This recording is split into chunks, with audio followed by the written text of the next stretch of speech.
Hey, what is up, you guys? We are back for another class Cliff Notes with Paul Weber's class.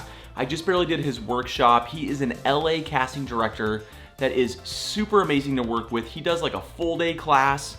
We did that right here in Salt Lake City, Utah. He came up from LA and it was really good. He talked to like a lot of different stories. His IMDB is massive. He does tons of movies, tons of TV shows, and has done it for a long time. Like 171 episodes of Stargate, 150 episodes of The Outer Limits. All I'm saying is you just gotta go check out his IMDb. So Paul shared a ton of stories of how he got into casting.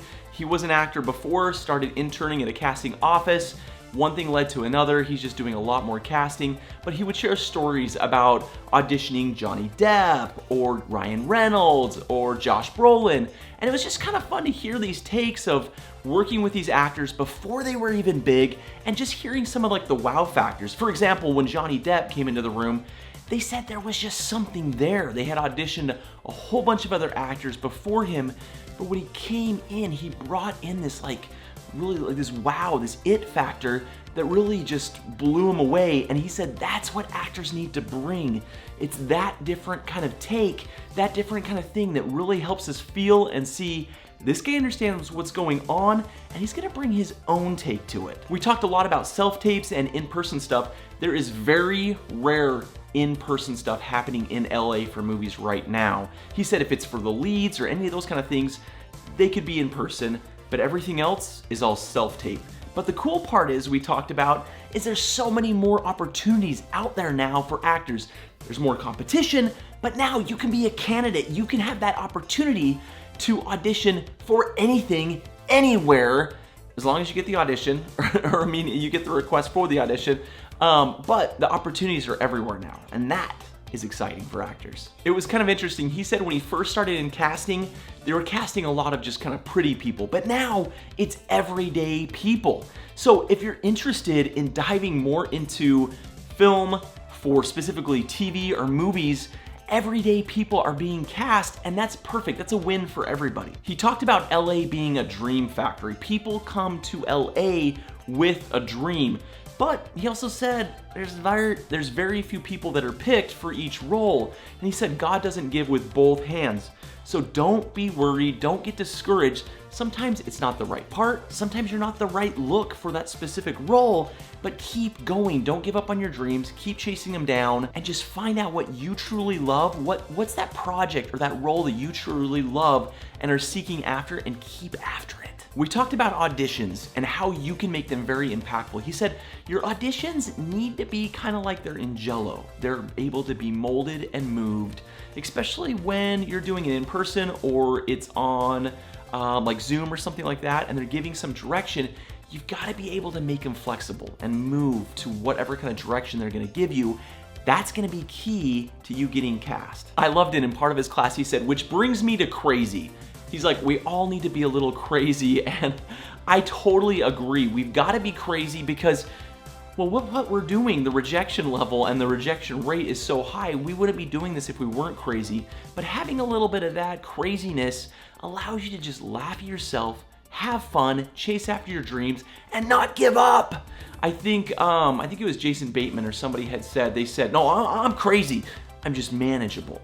I keep it under control, but I'm definitely crazy. One of the takeaways I personally got from his class was, am I taking my auditions serious? And sometimes if you get overwhelmed and you have a lot of auditions coming in, you can just kind of like, there's a tendency to kind of shrug them off a little bit. But being able to really dive into the scene, analyze what's going on, I think are ways that you can be serious about it. And also, he talks a lot about creating your environment. He said self-tapes are beautiful because you can create this like whole scene that's happening, or people, or spots, or put eye lines, all this kind of stuff that really put you in the scene and make it so much more believable. That right there, my friends, makes self-tapes money of magic, I believe, because you can't do that in an in-person audition.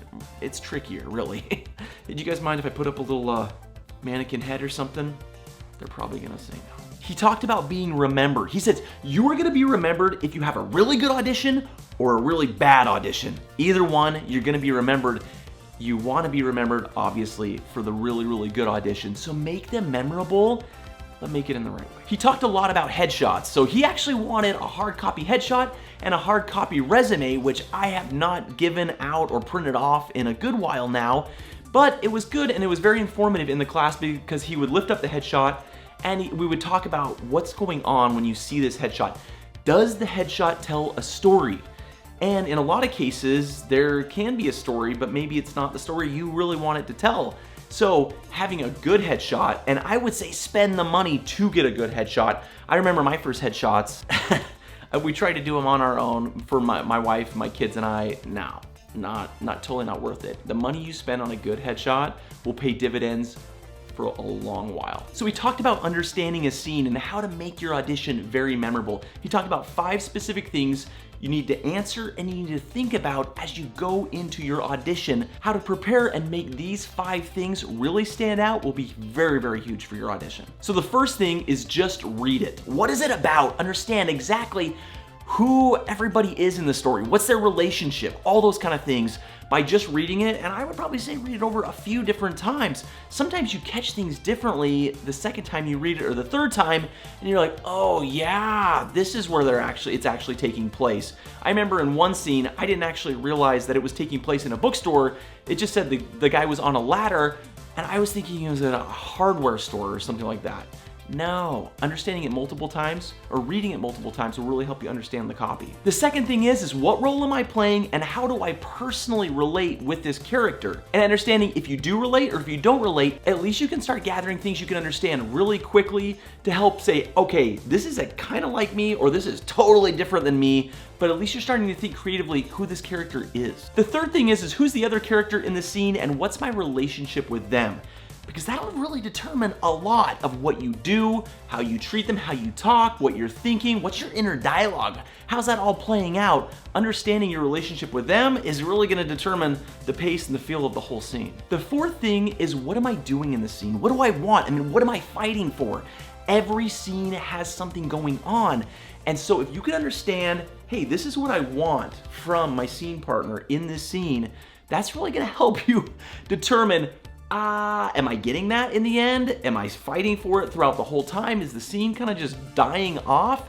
Or is there still this whole conflict throughout the whole thing? And the fifth thing is why should we even care? The more committed you are to the scene, the better you're going to make the scene. So why are these 5 things important? Because casting directors only look at 15 to 20 seconds of your self-tape.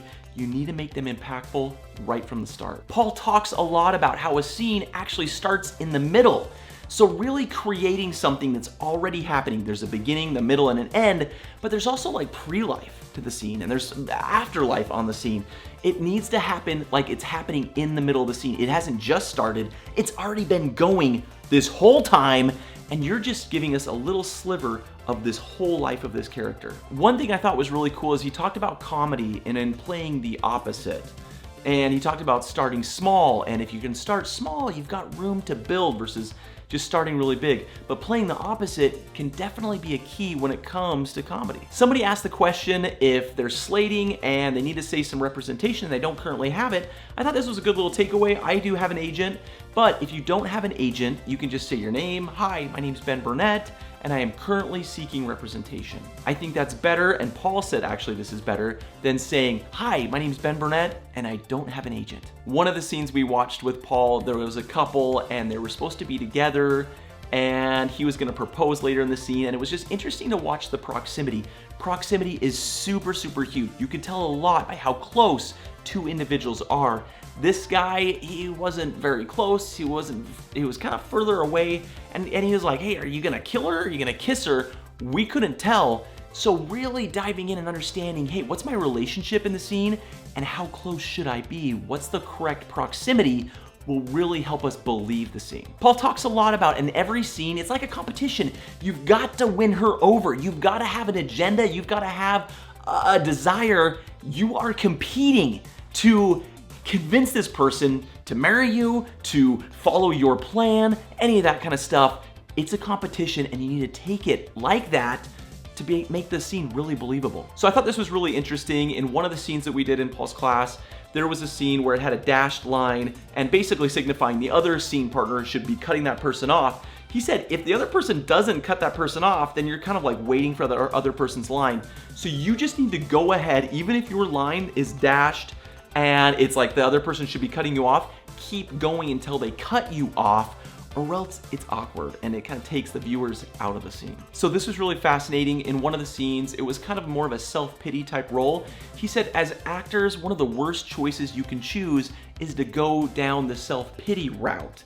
And that's actually what the actor did in that scene. And he's like, hey, nobody wants to be around self-pity. Nobody wants to watch self-pity. Comedy can actually play in to help those scenes like that. And instead of making that choice, which it's the worst choice for an actor to take the self-pity route, go with maybe more of a comedy type option, something along those lines. That can really help make the scene play out better, and it's more palatable for us to watch. Paul talked about ad-libbing. He said for the most part, just stick to the script on what is written, very little ad-lib unless the director asks for it, which I was kind of sad because I do think ad-libbing is fun. It allows creators to create and brainstorm and just have fun with it. But his direction is just stick with what's right on the script. He talked about filler words in your auditions, in your self-tapes, all that kind of stuff. You know, like, stay away from them. He's like, it takes you out of the scene. It's not great. Those are not in the script. Get rid of them. So here's one that's cool. We always talk about weapons on an audition.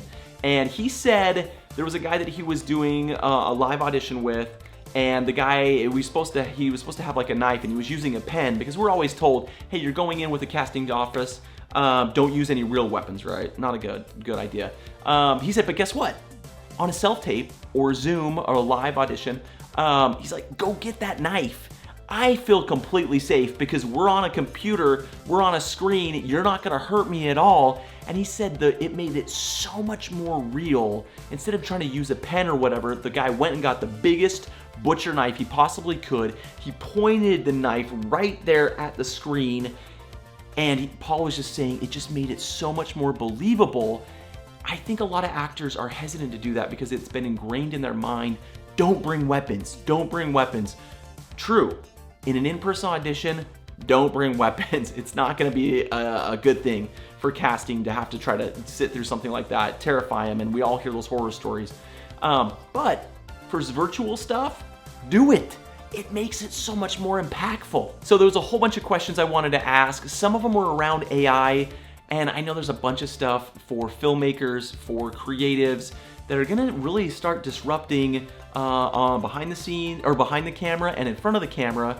And Paul's view was really, really cool. I thought it was really fun. He says, he's like, I can't tell you how many scripts I've come across, and I'm specifically talking about like Google Veo 3, Flow, just a lot of AI that it's starting to look so believable now. But he said there's a lot of scripts that are like maybe in the $30 million range that are really, really good that are just never gonna get made. He's like, with AI now, we're gonna see a lot more content, a lot more film, a lot more projects in general that are gonna be told. And as a creative, as a filmmaker, as all that kind of stuff, it actually made me feel really good, really hopeful, because I want more stories to come out. I want more opportunities for actors to be in them, or voiceover, or any of that kind of stuff. AI is gonna allow that opportunity for more to come out. I asked him about vertical shorts. He doesn't cast any of those, but if you guys haven't seen some of these, they're basically vertical, so for your phone. They're super popular. There's a ton in LA that are going on right now. Again, he doesn't cast any of those, but he says they're definitely happening in large amounts. So anyhow, those might be opportunities for people to look into if you're in the LA market. Look for vertical shorts. So I asked him about social media and if having a big following matters.